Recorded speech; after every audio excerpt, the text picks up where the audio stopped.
Israel పాలస్తీనా మధ్య భీకర యుద్ధం మొదలైంది. కానీ ఈ పగ ఇప్పటిది కాదు. కొన్ని వందల ఏళ్ల నుంచే ఉప్పునిప్పుగా ఉన్న ఇజ్రాయెల్ పాలస్తీనా వివాదం ఆధునిక కాలంలో అనేక మలుపులు తీసుకుంటూ కొనసాగుతూనే ఉంది. కేవలం భూభాగం కోసమే జరుగుతున్న ఈ యుద్ధంలో ఎంతో మంది ప్రాణాలు కోల్పోయారు, మరెంతో మంది నిరాశ్రయులయ్యారు. అయినా ఆగని పరిస్థితి. ఇదంతా కేవలం జెరూసలేం కోసమేనని యావత్తు ప్రపంచానికి తెలుసు. అయినా ఆపేవారే లేరు. అసలు ఇజ్రాయెల్కు పాలస్తీనా మధ్య గొడవలు ఎందుకు ప్రారంభమయ్యాయి? హమాస్ ఉగ్రవాదులకు ఇజ్రాయెల్ అంటే ఎందుకు పడదు? ఇప్పటి వరకు ఈ రెండు ప్రాంతాల మధ్య జరిగిన యుద్ధాలు ఏమిటి? ఇప్పుడు చూద్దాం.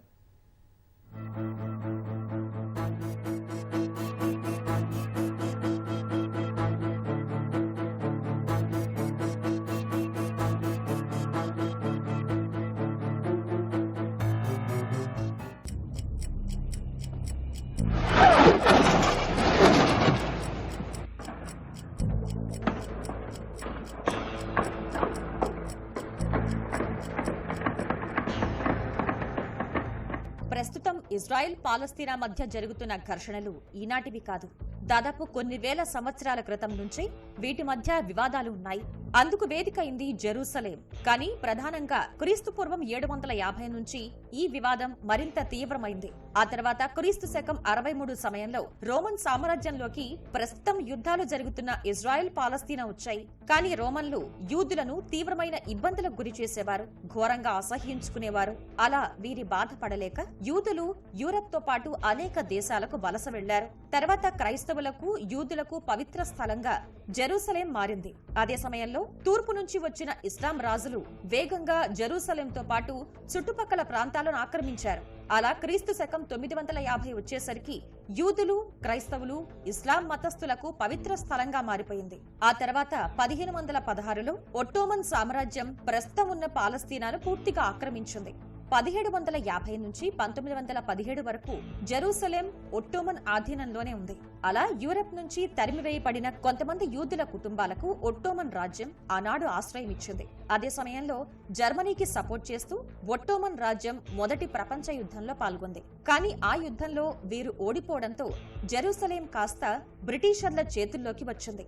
దీనికి కారణం యూదులేనని నమ్మిన హిట్లర్ వారిని ద్వేషించడం మొదలుపెట్టాడు. అలా పెద్ద సంఖ్యలో వారి చావుకు కారణమయ్యాడు. అప్పుడే తమకంటూ ప్రత్యేక దేశం కావాలని యూదులు భావించారు. అలా 1919 నుంచి 1939 వరకు ప్రపంచంలో ఆయా దేశాల్లో స్థిరపడ్డ యూదులు నెమ్మదిగా జెరూసలేంకు వచ్చేశారు. పెద్ద ఎత్తున పాలస్తీనాకు వచ్చిన వారిని అక్కడ అప్పటికే స్థిరపడిపోయిన పాలస్తీనీలు ద్వేషించేవారు. కానీ ఈ పరిస్థితిని అప్పుడు అధికారంలో ఉన్న బ్రిటిషర్లు సరిగా పరిష్కరించలేదు. అందుకే ఈ సమస్య ఇంతవరకు వచ్చిందని చరిత్రకారులు చెబుతుంటారు. ఇజ్రాయెల్ కి పాలస్తీన్ కి అసలు మధ్యలో ఉన్న గొడవ ఏంటి అంటే దీనికి కల్చరల్ ప్రాముఖ్యత కూడా ఉంది, రేషియల్ ప్రాముఖ్యత కూడా ఉంది, అండ్ రిలీజియస్ ప్రాముఖ్యత కూడా ఉంది. ఇజ్రాయెల్ అనే భూభాగం ఏదైతే ఉందో అది అబ్రహామిక్ రిలీజియన్స్ ఏవైతే ఉన్నాయో అంటే జుదాయిజం కావచ్చు, క్రిస్టియానిటీ కావచ్చు, ఇస్లాం కావచ్చు, ఆ మూడికి కూడా జెరూసలేం ఏదైతే ఉందో అది ఈ మూడు రిలీజియన్స్ కూడా అతి most holiest of the places. And ఈ మూడు రిలీజియన్స్ కూడా ఆ భూభాగాన్ని తమ కంట్రోల్లో ఉంచుకోవడానికి గత 1400 ఏళ్లుగా కొట్లాడుతున్నాయి. సో ఈ పోరాటం ఏదైతే జరుగుతోందో ఈ మూడింటి మధ్యలో ఇది కొత్త కాదు.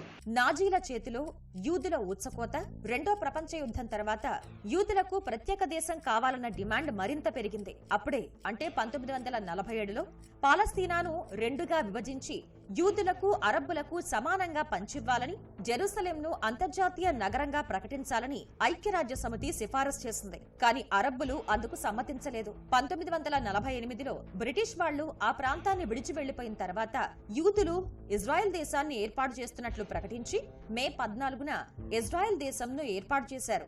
దాంతో ఒక్కసారిగా ఉద్రిక్తతలు, ఘర్షణలు తలెత్తాయి. చాలా మంది ప్రజలు పాలస్తీనా విడిచిపెట్టి పారిపోయారు. పాలస్తీనీ పౌరులకు మద్దతుగా మరుసటి రోజే ఈజిప్ట్, జోర్డాన్, సిరియా, ఇరాక్లు ఇజ్రాయెల్ పై ముప్పేట దాడి చేశాయి. దీనినే మొదటి అరబ్ ఇజ్రాయెల్ యుద్ధం అంటారు. ఈ యుద్ధంలో ఇజ్రాయెల్ గెలిచి పెద్ద మొత్తంలో భూభాగాన్ని స్వాధీనం చేసుకుంది. కానీ అది చాలా నష్టాన్ని మిగిల్చింది. రెండవ ప్రపంచ యుద్ధంలో హిట్లర్ యూదుల్ని ఊచకోసుకొచ్చినప్పుడు అక్కడ యూదులంతా కూడా వాళ్ళ తలదాచుకోవడానికి పాలస్తీనా భూభాగంలోకి వచ్చారు. ఈ పాలస్తీనా భూభాగంలోకి వచ్చిన తెలివైన యూదులు సహజంగా వాళ్ళు ఏం చేశారంటే పాలస్తీనా యొక్క భూములు కొనటం, పాలస్తీనా యొక్క భూభాగాన్ని ఆక్రమించడం. క్రమేపీ ఇది ఎట్లా జరిగిందంటే పాలస్తీనా భూభాగంలోకి వచ్చి పాలస్తీనాని ఆక్యుపై చేశారు. ఘర్షణలు జరగడం మొదలుపెట్టింది. ఈ ఇజ్రాయెల్ ఎప్పుడైతే ఫామ్ అయిందో వాళ్ళు చాలా కష్టపడి, ముఖ్యంగా అందులో ఉన్నటువంటి రైతులు, ఇండస్ట్రియలిస్ట్స్ ఒక దేశాన్ని చాలా గొప్పగా పునర్నిర్మించారు. అది ఏమాత్రం నచ్చనటువంటి ఈ 5-6 ముస్లిం దేశాలు సంయుక్తంగా ఇజ్రాయెల్ మీద అటాక్ చేశారు. అలా 1948-49లో మొదలైనటువంటి యుద్ధము 3-4 యుద్ధాల కింద మారింది. 73 వరకు వరుసగా యుద్ధాలు చేశారు. చేస్తే ఎంతో కష్టపడి ఇజ్రాయిల్ దేశము తమ మాతృ భూభాగాన్ని ఏదైతే ఏర్పరచుకున్నారో ఆ మాతృ భూభాగాన్ని పరిరక్షించుకున్నారు. యుద్ధ చరిత్రలో చాలా గొప్ప అధ్యాయం. వాళ్ళు 3 అరబ్ ఇజ్రాయెల్ వార్స్ యుద్ధం చేసి 3 విజయం సాధించారు. అయితే ఈ పాలస్తీనా యొక్క ఏదైతే ఉద్దేశం ఉన్నదో, ఇజ్రాయిల్ అనేది మాకు వద్దు, మేము పూర్తి స్వతంత్రంగా ఈ పాలస్తీనా ప్రజలు ఉంటారు, ఇజ్రాయిల్కి అక్కడ భూభాగం కల్పించటం ఏమాత్రం మాకు సమంజసం కాదు అన్న ఆ వాళ్ళ యొక్క డిమాండ్ ఏదైతే ఉన్నదో రావణ కాష్టంలాగా ఈ రోజుకి నలుగుతూనే ఉన్నది. ఈ యుద్ధంలో జోర్డాన్ స్వాధీనం చేసుకున్న దానికి వెస్ట్ బ్యాంక్ అని, ఈజిప్ట్ ఆక్రమించిన దానికి గాజా స్ట్రిప్ అని పేరు పెట్టారు. ఇలా ప్రశాంత వాతావరణం నెలకొంది అనుకున్న సమయంలోనే 1967లో ఇజ్రాయెల్ అరబ్ దేశాల కూటమి మధ్య మళ్లీ యుద్ధం జరిగింది. ఈ యుద్ధంలో ఇజ్రాయెల్ అరబ్ దేశాలపై భారీ విజయం సాధించింది. దీంతో West Bank, Gaza Strip, Golan Heights, Sinai ద్వీపకల్పం వంటి భూభాగాలను ఆక్రమించింది. చివరకు 5 లక్షల మంది పాలస్తీనియన్లు నిరాశ్రయులయ్యారు. ఆ తర్వాత 1973లో అరబ్ దేశాలకు ఇజ్రాయెల్ కు మధ్య యోమ్ కిప్పూర్ యుద్ధం జరిగింది. ఈజిప్ట్, సిరియా కలిసి ఇజ్రాయెల్ పై దండెత్తి వచ్చాయి. ఈ యుద్ధంలో ఈజిప్ట్ సినాయి ద్వీపకల్పాన్ని స్వాధీనం చేసుకుంది. 1982లో ఇజ్రాయెల్ సినాయి ప్రాంతం నుంచి వైతొలిగింది. కానీ గాజా ప్రాంతంపై పట్టు వదల్లేదు. 6 సంవత్సరాల తర్వాత ఈజిప్ట్, ఇజ్రాయెల్ మధ్య శాంతి ఒప్పందం కుదిరింది. ఇజ్రాయెల్ తో సమస్యలను పరిష్కరించుకున్న తొలి అరబ్ దేశం ఇదే. తర్వాత జోర్డాన్ కూడా ఈజిప్ట్ బాటలో నడిచి ఇజ్రాయెల్ తో తటస్థ వైఖరిని అవలంబించింది. ఈజిప్ట్, జోర్డాన్ తటస్థ వైఖరి కారణంగా పాలస్తీనీలకు పోరాటం చేయడానికి మరో మార్గం లేకుండా పోయింది. అప్పుడే మేమున్నామంటూ హమాస్ పుట్టుకొచ్చింది. అదే హర్కత్ అల్ ముఖావమా అల్ ఇస్లామియా. పాలస్తీనాలోని 2 రాజకీయ పక్షాల్లో ఇదొకటి. 1987లో వెస్ట్ బ్యాంక్, గాజా, తూర్పు జెరూసలేంలో ఇజ్రాయెల్ ఆక్రమణకు వ్యతిరేకంగా మొదటి తిరుగుబాటు ఉద్యమం ఇది ప్రారంభించింది. హమాస్ ను షేక్ అహ్మద్ యాసిన్ నెలకొల్పారు. 1988లో హమాస్ ఒక చార్టర్ ను ప్రచురించింది. ఇందులో భాగంగా ఇజ్రాయెల్ ను నాశనం చేయాలని, ఒకప్పటి పాలస్తీనాను పునరుద్ధరించి ఇస్లామిక్ సమాజాన్ని ఏర్పాటు చేయటమే తమ లక్ష్యమని వారు ప్రకటించారు. కానీ ఇదో విదేశీ ఉగ్రవాద సంస్థ అంటూ అమెరికా, బ్రిటన్ తో పాటు ప్రపంచంలోని పలు దేశాలు ప్రకటించాయి. ఇది 2006 నుంచి గాజా ప్రాంతంలో పరిపాలన సాగిస్తోంది.